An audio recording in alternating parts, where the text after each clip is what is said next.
The massive crystal hall stretched for miles in every direction. Thousands of alien beings filled the floating platforms that hung in the air like glowing islands. Each platform held representatives from different worlds across the galaxy. Some looked like giant insects. Others were covered in scales or had tentacles instead of arms. A few glowed with their own light. Ambassador Tai-Ho Kim sat quietly on the human platform. He was the only human in the entire hall. His simple gray suit looked plain next to the colorful robes and armor of the other delegates. He had been representing Earth for 3 years now, ever since humanity joined the Galactic Confederation. The massive screen at the center of the hall showed the day's agenda. Today they would discuss territorial boundaries and trade agreements. Tai-Ho hoped it would be a quiet session. Delegate Vexithara rose from her platform. She looked like a praying mantis the size of a person, with 4 arms and black eyes that never blinked. Her voice came through the translation device as sharp and cold. "Fellow delegates," she said, "we must address the human problem." Tai-Ho felt his stomach drop. He had hoped this day would not come so soon. "The humans have been members of our confederation for only 3 years, Vexithara continued. In that time they have shown disturbing patterns of behavior. They are emotional. They act without thinking. They become violent over small matters. Murmurs spread through the hall. Some delegates nodded their heads or made sounds of agreement. Counselor Mordan, an ancient reptilian with silver scales, spoke next. "The humans are unpredictable. Last month, their merchants got into a fight with Zephyrian traders over pricing. The humans became so angry they nearly started a diplomatic incident." More murmurs. Tai-Ho remembered that incident.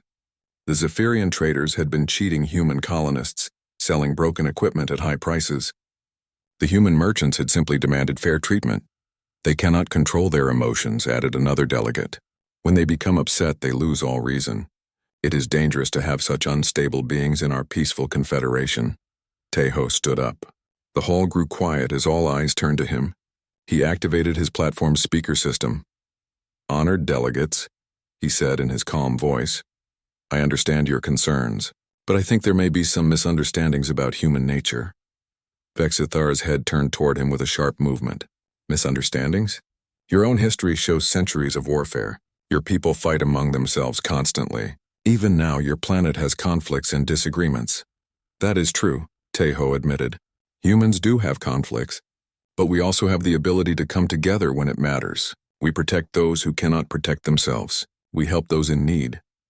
"Protection through violence," Mordan hissed. "Your species solves problems with force. This is not the way of civilized beings." Other delegates began to speak. They shared stories about human behavior they found troubling. A human ship captain who had refused to follow proper docking procedures to help a damaged vessel. Human diplomats who had walked out of negotiations when they felt terms were unfair. Human traders who had banned certain aliens from their markets after discovering fraud. Each story was told as evidence of human instability. But Tai-Ho heard something different. He heard stories of humans standing up for what they believed was right, even when it was difficult. "I propose we limit human expansion," Vexithara announced. "They should be restricted to their home solar system until they can prove they have learned to control their violent impulses." The hall erupted in discussion. Many delegates seemed to agree with the proposal. Tai-Ho raised his hand for permission to speak again. "Respected colleagues," he said, "I must warn you that restricting humanity may not have the results you expect. My people do not respond well to being caged." "Is that a threat?" Vexithara demanded. "No," Tai-Ho replied calmly. "It is simply a fact about human psychology.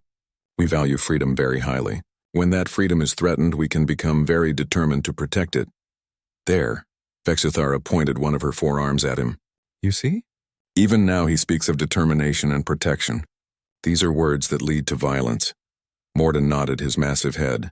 "The humans think they are righteous, but righteousness without wisdom is dangerous. They believe their cause is always just." "Perhaps," Tai-Ho said quietly.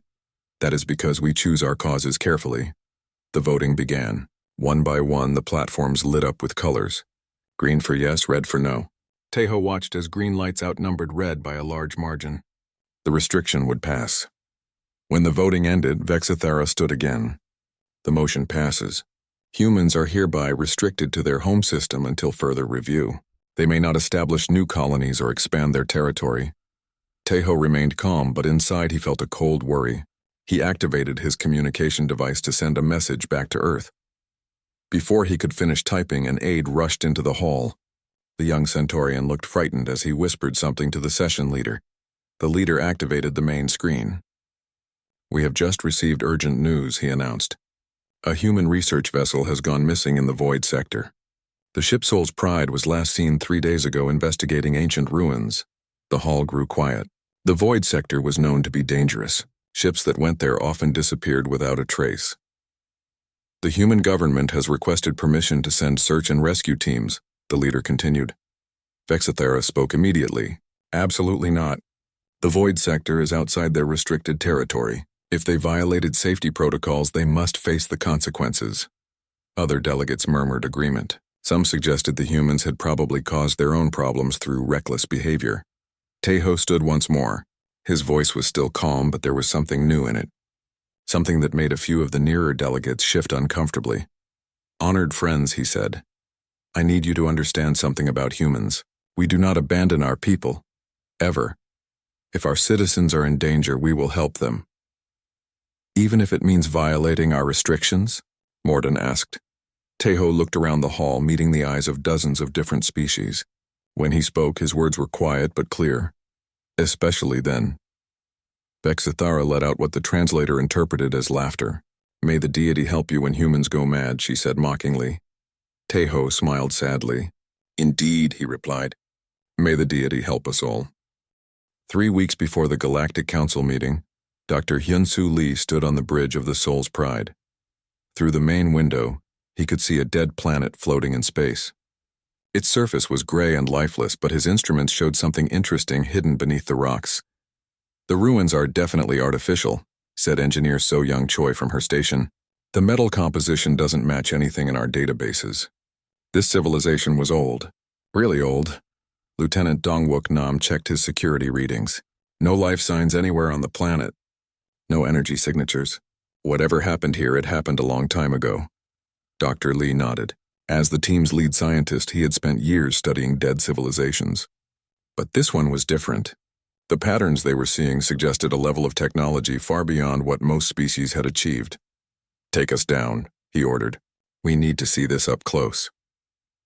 The Soul's Pride landed near the largest structure they had found. It looked like a pyramid made of black metal, but it was covered in symbols that seemed to move when no one was looking directly at them. The away team spent 2 days exploring the ruins. They found evidence of a great war, weapons that could destroy stars, ships larger than Earth's moon, and in the deepest chamber they found records that made Dr. Lee's blood run cold. "The Harvesters," he whispered, reading the ancient text through their translation program. This civilization called them the Harvesters. So Young looked up from her equipment. "What did they harvest?" "Minds," Dr. Lee replied. "They collected the thoughts and memories of entire species, used them to understand how different races think and feel." Nam's hand moved to his weapon. "Are they still out there?" "According to this, they disappeared thousands of years ago. Everyone thought they were extinct. That was when the attack came." The Soul's Pride's alarm system screamed warnings as massive ships appeared around the planet. They were black as space itself, with no lights or markings. They moved like living things, flowing through space rather than flying. "Captain?" So Young's voice crackled over the radio. "We need to leave now." But it was too late. Beams of energy struck the Soul's Pride before it could take off. The ship's engines died. The lights went out. Then strange gas began to fill the chambers. When Dr. Lee woke up, he was in a white room with no doors or windows. So Young and Nam were with him, along with the rest of the research team. But they were not alone. Creatures moved in the shadows outside their transparent cage. They looked like insects crossed with machines.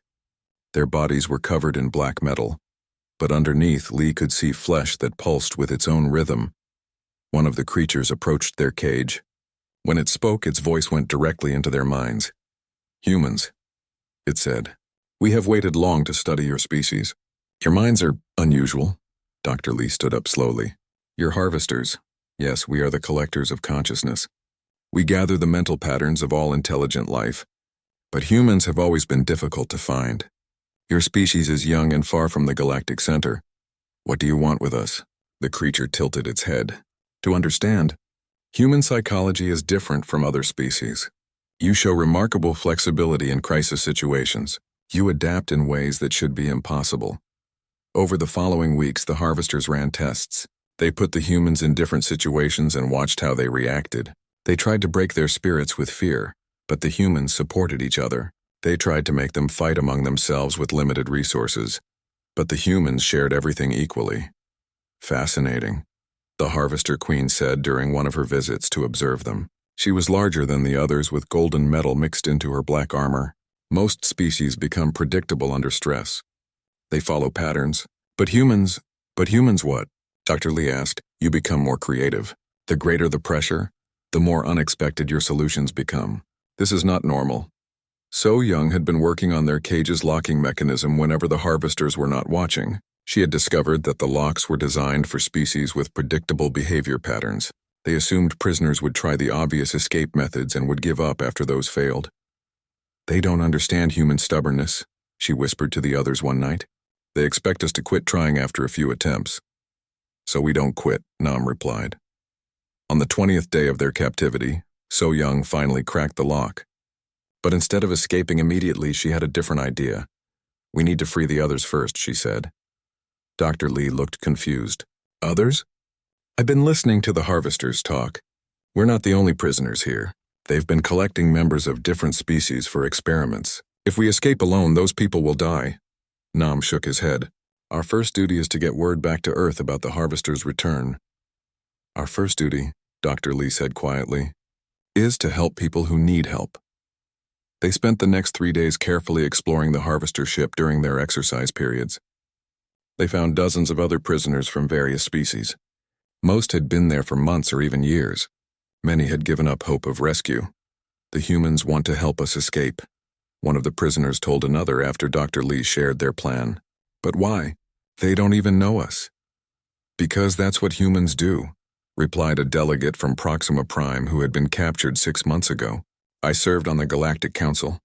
I voted to restrict their expansion, but they're still trying to save me. On the 23rd day, the Soul's Pride team put their plan into action. So Young had figured out how to overload the ship's power grid. Nam had mapped the security systems. Dr. Lee had organized the other prisoners. The escape began at midnight ship time. So Young triggered the power overload, plunging entire sections of the ship into darkness. Nam led teams of freed prisoners toward the escape pods. Dr. Lee stayed behind to make sure everyone got out safely, but the harvesters reacted faster than expected. Emergency power came online. Security barriers slammed down, trapping half the escaped prisoners in corridors. The Harvester Queen appeared in the main corridor where Dr. Lee was helping a wounded alien to safety. Remarkable, she said, though her mental voice was angry. Even facing certain death, you risk yourself for beings you do not know. This behavior makes no logical sense. Dr. Lee looked at her calmly. That's because you don't understand humans. Then explain it to me. We believe that all intelligent life has value. When someone is in trouble, you help them. It doesn't matter who they are or what they've done. You help them because it's right. The Queen studied him with her multifaceted eyes. And if your species knew you were captured, what would they do? Dr. Lee smiled grimly. They would come for us. Even though your government has restricted your expansion, even though helping you would cause diplomatic problems? Especially then. The Queen made a sound that might have been laughter. Your species truly is mad. You would risk everything for individuals you barely know. Yes, Dr. Lee said simply, we would. As the harvesters recaptured the prisoners, Dr. Lee managed to send one final transmission toward Earth. It was only a few seconds long, but it contained their location and a warning about the harvesters' return. The message traveled through space at the speed of light, carrying news that would change everything. Admiral Su Jin Yoon stood in the war room deep beneath Earth's surface. The walls were covered with star maps and tactical displays. Red dots showed where human ships were stationed throughout the solar system, but her attention was focused on one empty spot far from human space. The message was clear, said General Wu Jin Kang, pointing to the data on the main screen. Dr. Lee's team found evidence that the harvesters have returned. Then they disappeared. Major Ji Hai Sung studied the tactical information. The void sector has been quiet for centuries. If the harvesters are operating from there, they could strike anywhere without warning.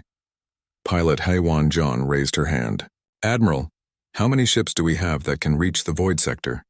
Admiral Yoon looked at the fleet roster. Every ship we have. The question is whether the Galactic Council will allow us to use them. The answer came 3 hours later. Ambassador Tae-ho Kim appeared on the communication screen from the Galactic Council chambers. His face looked tired and frustrated. They refused, he reported. The Council voted to deny our request for a rescue mission. They say the void sector is outside our permitted territory. What about the other prisoners? General Kang asked. Dr. Lee's message mentioned multiple species being held captive. I presented that evidence. Delegate Vexithara claimed it was probably human imagination or hysteria. Several other delegates suggested our people brought this on themselves by ignoring safety protocols. Admiral Yoon felt anger building in her chest, but she kept her voice steady. What are our legal options? None, Kim replied. The restriction vote was binding. If we send ships beyond our solar system, we'll be expelled from the Confederation. Major Sung stepped forward. Admiral, with respect, I don't care about the Confederation's rules. Our people are out there. Neither do I, Yoon replied. But we need to be smart about this. General, what's the status of Operation Righteous Fury? General Kang smiled grimly. Operation Righteous Fury was humanity's contingency plan. For 3 years, while serving in the Confederation, human military leaders had quietly prepared for the possibility that they might need to act independently. All ships are fueled and ready, he reported.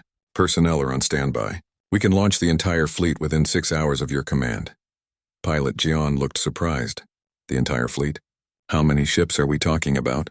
Every military vessel humanity has built in the past 50 years, Admiral Yoon explained. Battleships, cruisers, destroyers, fighters, support ships, and troop transports. Nearly 2,000 vessels in total. The room went quiet. Most of the people present had no idea humanity had built such a large military force. The Confederation thinks we have maybe 300 ships, General Kang continued. They never asked about our total military capacity. They just assumed we were as peaceful as we appeared in diplomatic meetings. Major Sung grinned.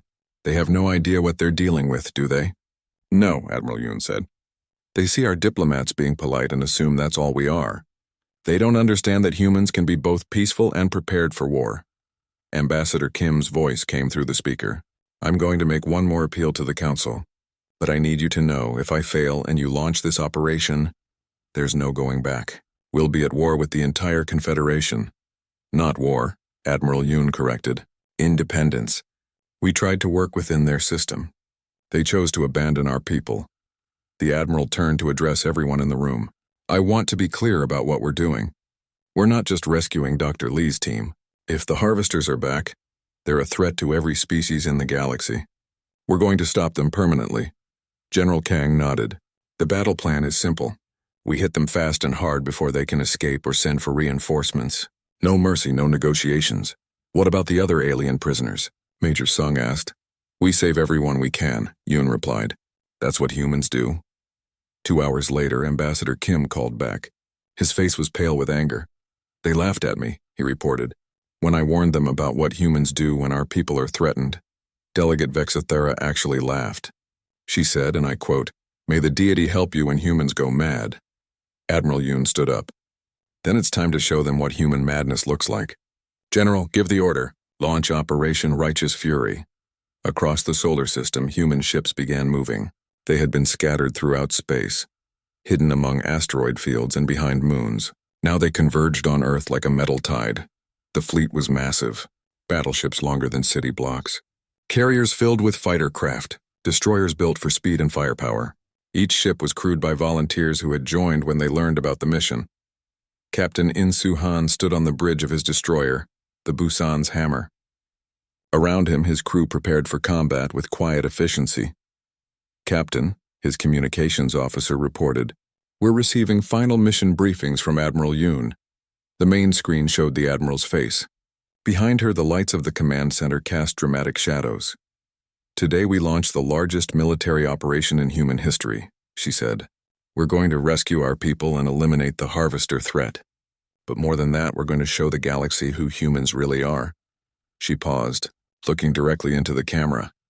The aliens think we're weak because we try to solve problems with words instead of weapons. They think we're unstable because we care about individuals instead of just governments. They're about to learn that our greatest strength comes from those very things they see as weaknesses. Captain Han felt pride swell in his chest. Around him, his crew stood a little straighter. The harvesters prey on species that think in predictable patterns. Admiral Yoon continued. They've never faced humans in real combat. They don't know that we fight hardest when we're fighting for others. The fleet began jumping to hyperspace. One by one, the ships vanished in flashes of blue light. They were headed for the void sector, where humanity would announce its presence to the galaxy in terms no one could misunderstand. Commander Ye-Jin Ryu, captain of the battlecruiser Soul's Vengeance, was among the last to jump. As her ship entered hyperspace, she thought about Dr. Lee and his team, alone and probably afraid somewhere in the darkness ahead. "Hold on," she whispered. "We're coming." The Harvester Queen stood in her command chamber, watching her fleets patrol the edge of Harvester space. For 3 weeks, her forces had been expanding their territory, capturing ships and gathering more specimens for study. The galaxy's government seemed unaware of their return. "My queen," one of her subordinates reported, "we are detecting unusual hyperspace activity near the outer perimeter." "Unusual how?" "Multiple ships. Large formations. They appear to be military vessels." The Queen felt a flicker of concern. "What species?" "Unknown. The energy signatures don't match our databases." The Queen moved to the main viewing screen. "Show me." What she saw made her pause. Ships were dropping out of hyperspace in perfect formations. Hundreds of them. They were sleek and powerful looking, with weapons that gleamed in the starlight. "Are those human vessels?" she asked. Her subordinate checked the readings.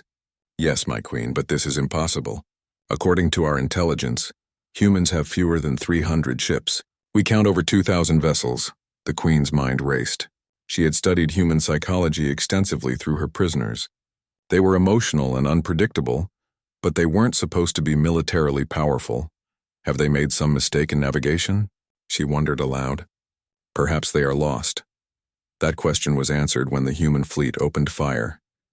Captain In-Soo Han watched from his bridge as the first wave of destroyers engaged the Harvester scouts. The enemy ships moved like living things, flowing through space in organic patterns, but they had never faced human tactical doctrine. "Target the lead ship," Han ordered. "Full spread of missiles."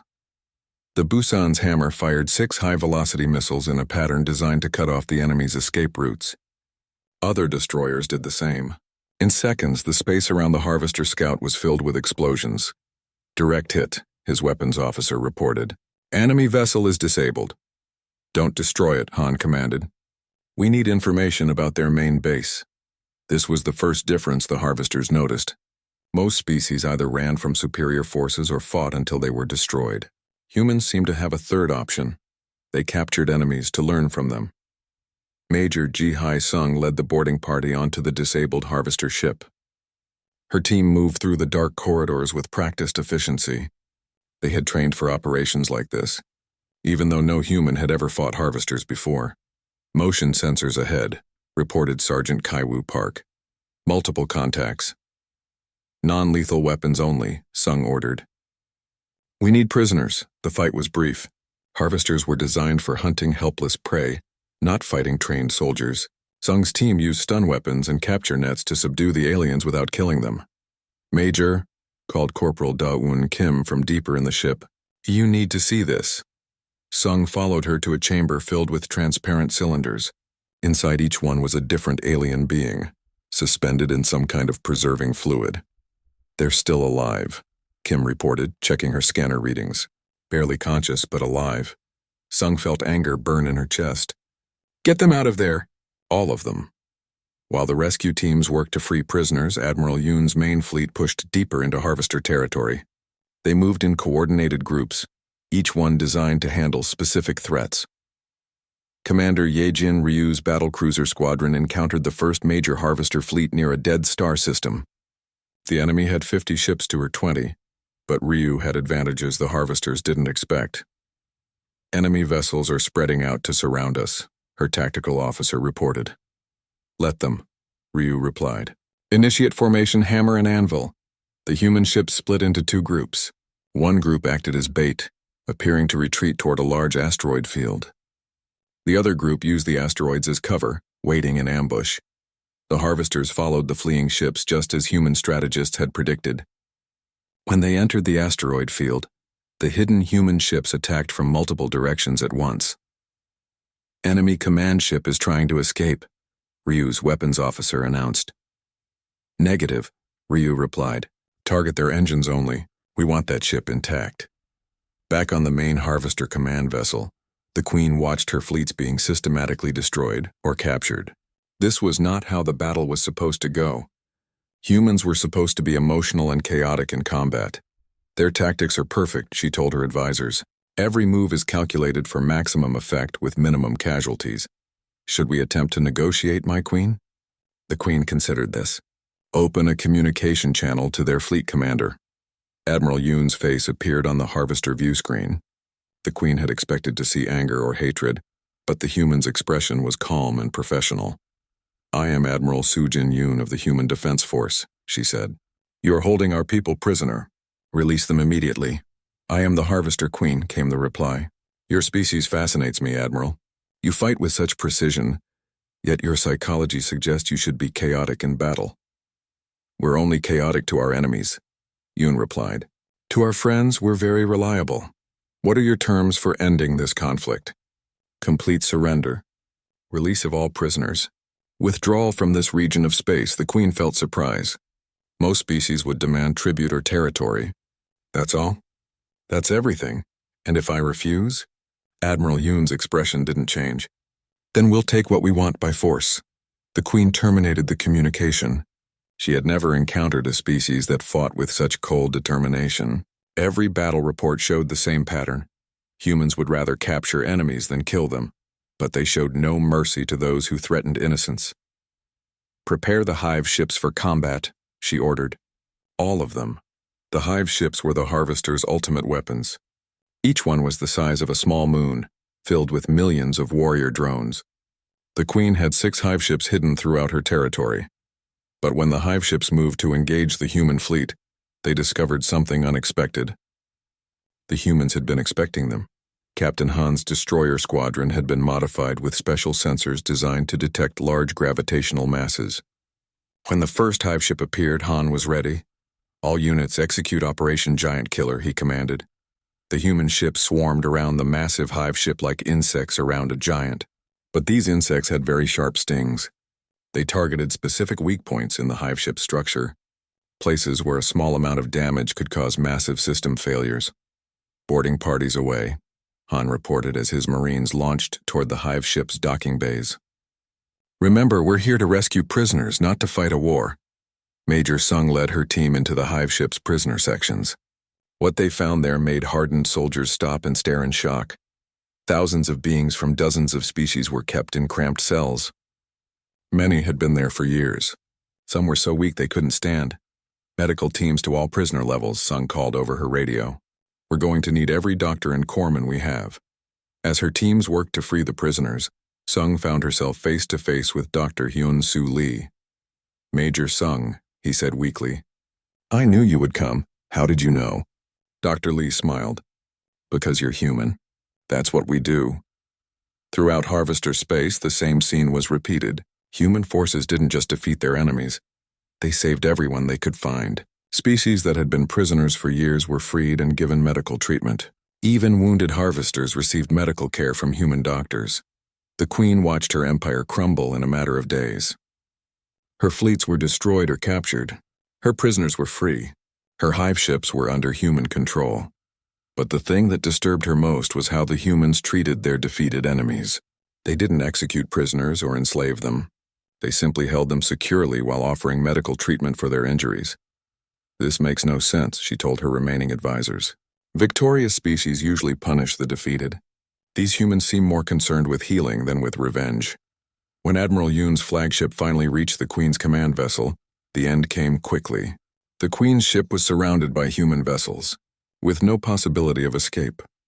"Your Majesty," Admiral Yoon said over the communication channel, "this is your final opportunity to surrender." The Queen looked around her empty command center. Most of her people were already dead or captured. Her empire was gone. "What will happen to my surviving people?" she asked. They'll be held safely until we can determine which ones are war criminals and which ones were simply following orders. And me. You'll stand trial for crimes against sapient life. The Queen nodded slowly. I accept your terms. As human Marines boarded her ship, the Queen reflected on what she had learned about human nature. They were not chaotic or emotional in battle. They were methodical, determined, and absolutely relentless when protecting others. She had thought human madness meant loss of control. Now she understood it meant something far more dangerous, complete dedication to a cause they believed was right. 3 months after the Battle of the Void Sector, the Galactic Council chambers looked very different. The same crystal platforms floated in the same vast space, but the atmosphere had changed completely. Delegates who once spoke with casual arrogance now listened carefully when others talked. Ambassador Taeho Kim stood at the center of the hall, but he was no longer alone. Admiral Soo Jin Yoon stood beside him in her formal military uniform, along with Dr. Minho Lim, Earth's leading expert on alien psychology. The session had been called to address what the official records called the human incident. Everyone knew it was really about the fact that humanity had just defeated the most dangerous threat the galaxy had seen in thousands of years. Delegate Vexus Thara spoke first, but her voice was different now. The sharp confidence was gone, replaced by something that sounded almost like respect. The Council owes humanity an apology, she said. Our assumptions about your species were wrong, dangerously wrong. Murmurs of agreement came from around the hall. It was the first time in Galactic Council history that a delegate had publicly admitted to making such a serious mistake. Councillor Mordan, the ancient reptilian, activated his platform's speaker. The reports from the Void Sector are difficult to believe. A human fleet of over 2,000 ships, military technology we never knew existed. How did we miss this? Admiral Yoon stepped forward. You missed it because you never asked the right questions, she said calmly. You saw our diplomats being polite and assumed that's all we were capable of. You never considered that we might be choosing diplomacy over force. A delegate from the Centauri system raised a tentacle. But why hide your military strength?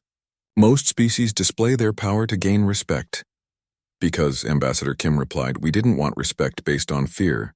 We wanted to earn respect through our actions and our character. Dr. Lim activated the hall's main display screen. It showed psychological profiles of different species, including humans. The Council made a fundamental error in understanding human psychology, he explained. You assumed that emotional behavior meant weakness. In reality, human emotions are what make us strong. The display showed brain scans and behavioral studies. When humans see others in danger, our emotional response triggers protective instincts. We don't just think about helping, we feel compelled to help. This makes us more determined, not less. Delegate Vexthera shifted uncomfortably on her platform. But your species fights among yourselves. Your own history shows centuries of warfare. Yes, Dr. Lim agreed. But look at why we fight. We fight against oppression. We fight to protect the innocent. We fight for principles we believe in. When humans go to war, it's usually because we think something is worth fighting for. Admiral Yoon added, the same emotional drives that make us protective of our own people also make us protective of others who need help. That's why we couldn't ignore the Harvester threat, even when you forbade us to act. A new voice spoke from one of the smaller platforms. It belonged to Captain Jexitar, a Proxima Prime officer who had been rescued from the Harvesters. I want to tell the Council what I witnessed, he said. I was captured by the Harvesters 6 months ago. I thought I would die in their laboratories. But when the humans came, they didn't just rescue their own people. They rescued everyone. He paused, looking around the hall. I was the delegate who voted to restrict human expansion. I believed they were dangerous and unstable. But when I was in that prison, dying slowly, it was humans who risked their lives to save me. Other voices joined in. More survivors from different species shared their stories. The pattern was always the same. Humans had gone out of their way to help people they barely knew, even when it put them in greater danger. President Soo Kyung-oh appeared on the main screen via hologram from Earth. She looked tired but determined. Fellow beings of the galaxy, she said, humanity never wanted to be seen as a military power. We wanted to be partners in building a peaceful confederation. But we learned something important from this experience. She paused, looking directly at Delegate Vexthara. Peace only works when everyone is willing to defend it. The harvesters proved that there are forces in the galaxy that cannot be reasoned with. Someone has to be ready to stop them. Counselor Mordan spoke slowly. Are you saying humanity will become the galaxy's military arm? No, President O replied. We're saying humanity will help protect those who cannot protect themselves, but only if they want our protection. Dr. Lim brought up another display. It showed human ships patrolling various star systems, helping with rescue operations and deterring pirate attacks. Since the Battle of the Void Sector, human forces have stopped 12 pirate raids, rescued 6 stranded vessels, and helped evacuate 2 colonies threatened by natural disasters, he reported. We haven't claimed any territory or demanded any payment. Admiral Yoon nodded. We're not conquerors, we're protectors. There's a big difference. Delegate Vexthera stood up from her platform. The hall grew quiet as everyone waited for her to speak. 3 months ago, I said, may the deity help you when humans go mad, she admitted. I meant it as an insult. I thought human madness meant chaos and destruction. She looked directly at Ambassador Kim. I was wrong. Human madness means absolute determination to protect innocent life, even at great cost to yourselves. I never realized that we are the ones the deity sent humans to help. The hall erupted in discussion. Some delegates expressed amazement at this statement. Others nodded in agreement. Ambassador Kim raised his hand for quiet. We appreciate the Council's change in attitude, he said. But we need to establish new protocols for the future. The old restrictions on human expansion must be lifted. Agreed, Counselor Mordan said immediately. The motion to restrict humanity is hereby rescinded. Furthermore, Kim continued, we propose the establishment of the Galactic Protection Protocol. Any species threatened by forces they cannot handle alone should be able to request human assistance. Delegate Vexithara was the first to support the motion. I second this proposal. The vote was unanimous. Dr. Lim smiled as he watched the results. The harvesters made one critical error in their psychological analysis, he said. They thought human emotions made us weak and unpredictable. They didn't understand that our emotions make us stronger and more determined. Admiral Yoon added. They also didn't understand that humans get more creative under pressure, not less. The greater the threat, the harder we work to find solutions. As the session ended, delegates from various species approached the human representatives. Some wanted to thank them for stopping the harvesters. Others wanted to request protection for their own systems. A few wanted to learn more about human military technology. Ambassador Kim found himself surrounded by species leaders who had ignored him just months before. Ambassador, said a delegate from the Outer Rim, my people have been troubled by raiders for years. The Council has been unable to help us. Would humanity consider patrolling our trade routes? We'll send a squadron next week, Kim replied without hesitation. Another delegate asked about establishing human naval bases in their territory for faster response times. A third wanted to know if humans could help train their own military forces. Each request was met with the same response. We'll help. As the delegates filed out of the chamber, Delegate Vexithara approached Ambassador Kim privately. I owe you a personal apology, she said. My fear of human nature nearly cost thousands of lives. If the Council had supported your rescue mission from the beginning, the outcome would have been the same. Kim replied gently. Humans don't abandon people in need whether we have permission or not. Vexthara made a sound that the translator interpreted as rueful laughter. That's exactly what I was afraid of. I thought it made you dangerous. It does make us dangerous, Kim admitted, but only to those who prey on the innocent. Admiral Yoon joined them as they walked toward the exit. The galaxy is going to be a very different place from now on, she observed. Better, I hope, Vexithara said. Much better, Kim agreed. Because now everyone knows what happens when humans decide to protect something. As they reached the chamber doors, Vexithara stopped and looked back at the vast hall. Ambassador Kim, she said thoughtfully, when I said may the deity help you when humans go mad, I never imagined the deity might be listening. Kim smiled. Perhaps the deity was listening all along. Perhaps that's why humans exist, to help when help is needed most.